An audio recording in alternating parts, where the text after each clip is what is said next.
Hello नमस्कार। तो कैसे हो आप सभी। स्वागत है आप सबका आपके अपने YouTube channel him study group में। तो आज हम आपके लिए इंग्लिश ग्रामर और एचपी जीके का सेक्शन जो है वो लेके हाजिर है। ठीक है, आज आपका होगा एचपी जीके और इंग्लिश ग्रामर का। तो डेली आपके लिए जो मॉक टेस्ट अपलोड होते हैं, तो डेली आप इन मॉक टेस्टों को अटेंड कीजिए। बाकी आपको पता है कि आपके जितने भी अपकमिंग एग्ज़ाम है, कोई भी आपका कॉम्पिटिटिव एग्ज़ाम है जिसमें आपका इंग्लिश पूछा जाता है, ठीक है, उनके लिए मॉक टेस्ट मोस्ट इम्पोर्टेंट रहने वाला है। बाकी एचपीजी के भी इसमें अपलोड होता है, हिंदी ग्रामर भी अपलोड होता है। टाइम टू टाइम सारे आपके लिए सब्जेक्ट जो यहाँ पे कवर किए जाते हैं। ठीक है, तो हर रोज़ वीडियो शाम को 7:30 बजे अपलोड होती है। अपने टाइम से वीडियो को वॉच आउट कर लेना है। और आप हमारे टेलीग्राम चैनल से भी जुड़ सकते हैं, जिसका लिंक जो डिस्क्रिप्शन बॉक्स में दे रखा है। तो चलिए स्टार्ट करते हैं आज का फर्स्ट क्वेश्चन। तो फर्स्ट क्वेश्चन आपका कि मिस्टर राजेश इज़ इंजीनियर। तो यहाँ पे आपने आर्टिकल फिलअप करना है। ए लगेगा, एन लगेगा, द लगेगा या नो आर्टिकल। तो मिस्टर राजेश इज़ इंजीनियर। तो आपको पता है कि जहाँ पर भी वोवल की साउंड आ जाए, वैसे वोवल तो आपके ए होते हैं, ई आई ओ यू, लेकिन ये मैटर नहीं करते कि ये वर्ड आ जाए तो उससे पहले आप जो है वो एन लगा देंगे। ऐसा नहीं होता। आपको इनकी जो है वो साउंड आनी चाहिए। ठीक है, इनकी साउंड आनी चाहिए, तभी आप एन का यूज़ करेंगे। सिर्फ ये वर्ड आने से काम नहीं चलता कि ए ई आई ओ यू आ गया और आप एन पुट कर दोगे। आपको इनकी जो वो साउंड आनी चाहिए। ठीक है, जैसे यहाँ पे लिखा mister Rajesh is engineering, engineer. ठीक है, तो ई की साउंड आ रही है, तो आप क्या पुट करेंगे, एन पुट करेंगे यहाँ पे। तो क्या आ जाएगा यहाँ पे, an. Mister Rajesh is an engineer. चलते हैं नेक्स्ट क्वेश्चन की ओर। नेक्स्ट क्वेश्चन है कि Panipat is a historical place.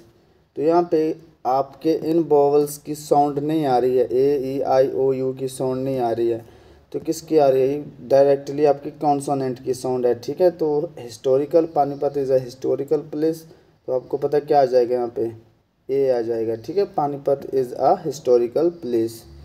चलते हैं नेक्स्ट क्वेश्चन की ओर। नेक्स्ट क्वेश्चन है कि अनिल इज़ यूनिवर्सिटी, ठीक है, यूनिवर्सिटी स्टूडेंट। ठीक है, तो Anil is an university student. तो अब आपको जैसे मैंने ये बताया, ए ई आई ओ यू, इसकी साउंड आनी चाहिए, ना कि ये अक्षर आना चाहिए, तब आप एन का यूज़ करेंगे। तो यहाँ पे यू आ गया आपका, वोवल तो आ गया है, क्या ये वोवल है, वोवल तो आ गया, लेकिन साउंड भी हमें किसी की चाहिए, वोवल की चाहिए। लेकिन साउंड किसकी आ रही है यहाँ पे, यूनिवर्सिटी, य की साउंड आ रही है। ठीक है, य की साउंड आ रही है, तो य की साउंड आ रही है, तो इसमें क्या भरेंगे, Anil is a university student.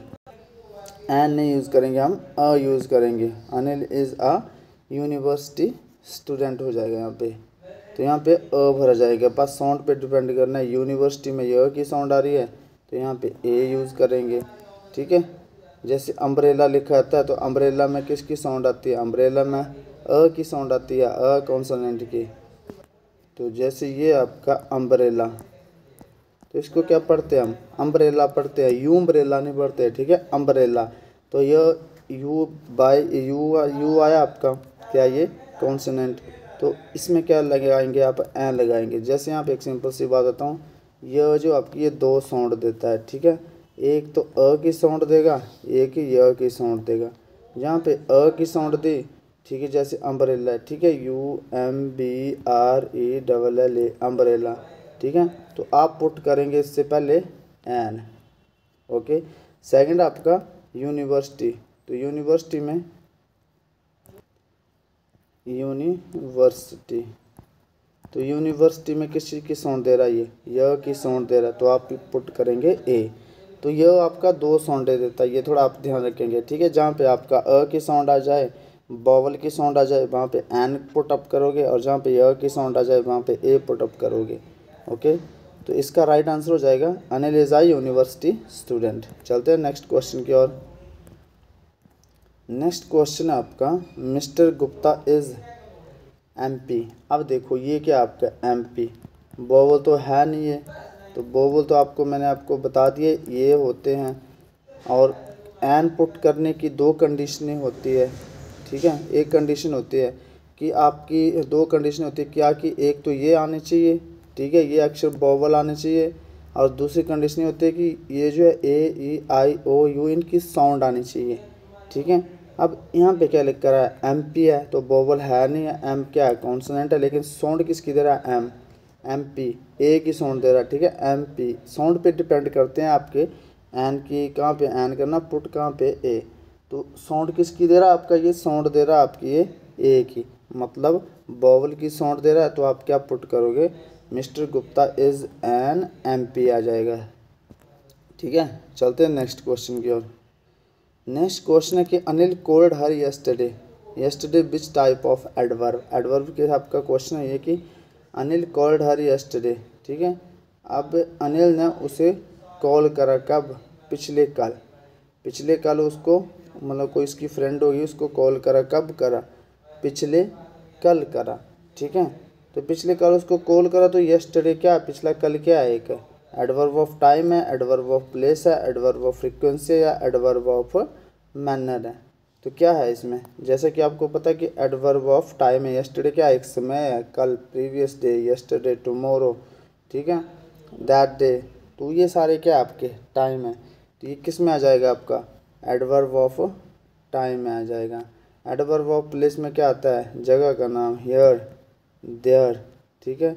Adverb of time, yesterday, that day, this day. Adverb of frequency, adverb of frequency में आ जाता है कि कोई काम जो वो कितनी बार हो रहा है, कोई काम जो वो कितनी बार होता है, ठीक है, डेली होता है, ठीक है, डेली होता है, रूटीन की बात करता है, एवरी डे होता है, ठीक है, कब कब होता है, मतलब कोई काम। तो एडवर्ब ऑफ मैनर होता है कि कोई काम कैसे होता है, इसमें हाउ का रिप्लाई आता है, ठीक है, कोई काम कैसे होता है, तो इसमें जो आपका एडवर्ब ऑफ मैनर यूज़ किया था जब हाउ का रिप्लाई देना हो। लेकिन यहाँ बोला कि अनिल कॉल्ड हर यस्टरडे, तो यस्टरडे एडवर्ब है, एडवर्ब कौन सा है, एडवर्ब ऑफ टाइम है। चलते हैं नेक्स्ट क्वेश्चन की ओर। नेक्स्ट क्वेश्चन आपका कि Anil studies every day which type of adverb, मतलब बोला कि जो एवरीडे है ये कौन सा एडवर्ब है, तो एवरीडे कौन सा एडवर्ब है आपका, एडवर्ब ऑफ टाइम है, एडवर्ब ऑफ फ्रीक्वेंसी है, adverb of manner, adverb of place. Place तो हियर देयर के लिए होता है, मतलब यहाँ वहाँ के लिए, जगह के लिए। मैनर होता है कोई काम कैसे किया जाता है, टाइम होता है कोई काम जो कब किया था, लेकिन ये क्या फ्रीक्वेंसी है, रूटीन में कोई बात हो रहा है। अनिल पढ़ाई करता है कब करता है, अनिल पढ़ाई करता है कब करता है, रोज़ करता है, तो मतलब फ्रीक्वेंसी है, ये काम रोज़ हो रहा है, तो एडवर्ब एवरीडे जो वो ये एडवर्ब ऑफ फ्रीक्वेंसी हो जाएगा। चलते हैं नेक्स्ट क्वेश्चन की ओर।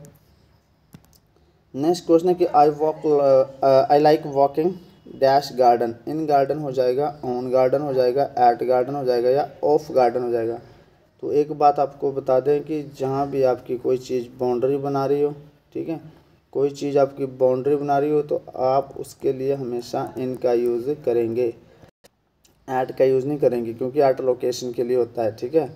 ऑन सरफेस से टच के लिए होता है, तो आप हमेशा जब भी कहीं पे बाउंड्री बन रही है तो आप इन का यूज़ करेंगे, I like walking in the garden. चलते हैं नेक्स्ट क्वेश्चन की ओर। नेक्स्ट क्वेश्चन की वर्ड्स सिटिंग, ये आपका जो है मतलब थोड़ा सा गलत है ये, यहाँ पे क्या ये ऑलरेडी भर रखा है, ठीक है, तो वर्ड्स प्लूरल है, तो यहाँ पे आप आर कर लेंगे, बाकी भरा ये पहले से। Words are sitting in the tree, लेकिन ऐसे ऐसे आता है आपको क्वेश्चन कि words are sitting dash branch of the tree, branch है ये शाखा, ठीक है, ब्रांच शाखा को बोला जाता है। तो words are sitting dash branch of the tree, तो आप क्या यूज़ करते हैं, तो उस कंडीशन में आप ऑन का यूज़ करते हैं, ठीक है, words are sitting on the branch of the tree.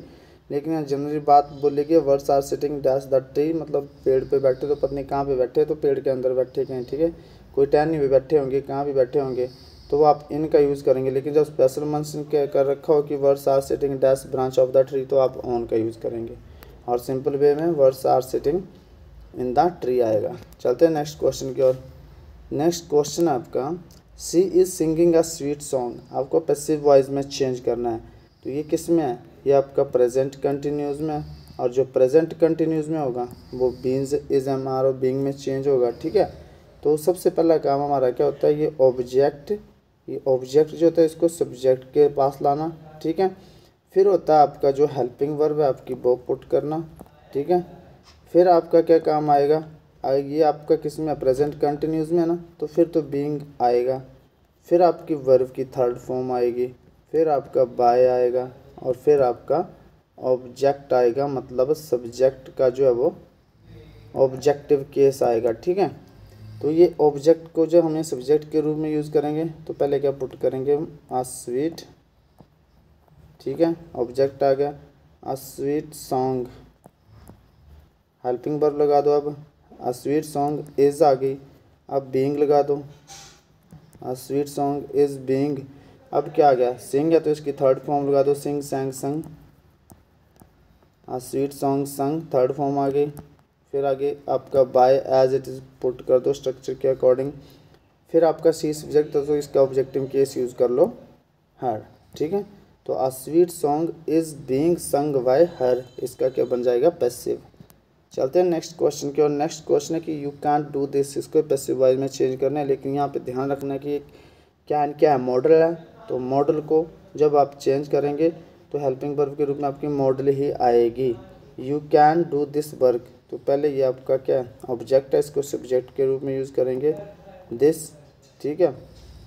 You can not do this, this, तो अब क्या मॉडल वर्ब आ जाएगी हेल्पिंग वर्ब के रूप में, जो भी है दिस कैन नॉट, ठीक है, दिस कैन नॉट। और इसके बाद एक ही जब इसका पैसिव वॉइस बनाएंगे तो यहाँ पे इसके बाद मॉडल वर्ब के बाद आपको बी का यूज़ करेंगे, लेकिन नॉट पहले आ जाएगा। This can not be verb की third form done by you. इसका स्ट्रक्चर ऐसे बनता है कि object plus modal verb, object plus modal verb, साथ में कैन नॉट है, अगर नेगेटिव में है तो नॉट आ जाएगा, फिर आपका बी आ जाएगा, फिर वर्ब की third form plus by plus object, मतलब सब्जेक्ट का ऑब्जेक्टिव केस।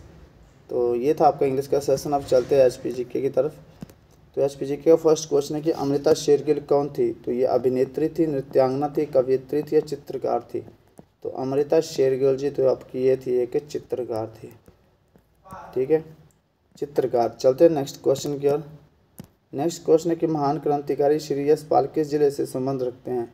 तो हमीरपुर से, शिमला से, कुल्लू से या बिलासपुर से। तो ये संबंध रखते थे आपके हमीरपुर से, हमीरपुर। चलते हैं नेक्स्ट क्वेश्चन की ओर। नेक्स्ट क्वेश्चन आपका कि दलाई लामा निर्वासित सरकार का मुख्य निवास स्थान कहाँ है। हमीरपुर में है, शिमला में है, कुल्लू में है, धर्मशाला में। तो ये धर्मशाला तहसील में है। धर्मशाला तहसील कांगड़ा की है और धर्मशाला के मैक्लोडगंज में, ठीक है, मैक्लोडगंज ये जगह का नाम है। यहाँ पे धर्मशाला जो दलाई लामा है निवासी सरकार जो वो वहाँ पे निवास स्थान है इसका धर्मशाला में। चलते हैं नेक्स्ट क्वेश्चन की ओर। नेक्स्ट क्वेश्चन है कि समरेश जंग किस खेल से संबंधित है। मुक्केबाजी से, निशानेबाजी से, एथलेटिक्स से, फुटबॉल से। तो ये संबंधित है आपके निशानेबाजी से। समरेश जंग जो वो निशानेबाजी से संबंधित है, ठीक है। चलते हैं नेक्स्ट क्वेश्चन की ओर। नेक्स्ट क्वेश्चन आपका कि जिला शिमला के किस स्थान पर गोल्फ कोर्स है। तो कुफरी में है, नालदेहरा में है, रोहड़ू में है, रामपुर में। तो ये है आपका नालदेहरा में गोल्फ कोर्स। तो ये था आपका आज का सेशन। तो टोटल 15 क्वेश्चन से 15 में से आपके आउट ऑफ कितने ठीक हुए अपने कमेंट सेक्शन में कमेंट करके ज़रूर बताना है। तो मिलते हैं नेक्स्ट सेशन में, तब तक के लिए जय हिंद, जय भारत।